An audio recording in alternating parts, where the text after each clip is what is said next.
কারো মনে কষ্ট দিয়েছো, সে যদি তোমাকে রিপিট কষ্ট দিয়ে দেয় তাহলে তুমি বেঁচে গেলে। কথা বলেন না। কাউকে জুলুম করেছো, থাপ্পড় মেরেছো অন্যায় ভাবে, সে তোমাকে রিপিট থাপ্পড় দিয়েছে, অনেকটা বেঁচে গেছো তুমি। সে তোমাকে রিপিট লাথি মেরেছে, তুমি বেঁচে গেছো। রিপিট গালি দিয়েছে, তুমি বেঁচে গেছো। কিন্তু সে যদি চুপচাপ চলে যায়,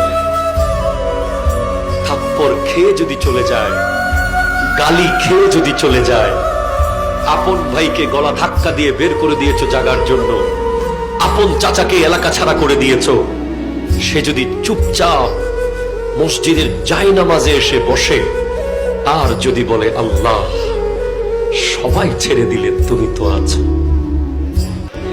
খোদা কি কসম এমন আযাব আসতে পারে, সে যদি তার রিভেঞ্জ নিত, প্রতিশোধ নিত, সে হয়তো আপনাকে মায়ের বদলে মারত, কাটার বদলে কাটত, কিন্তু যদি সেটা আল্লাহর আদালতে চলে যায়, তার বান্দার কষ্ট আল্লাহ সহ্য করে না,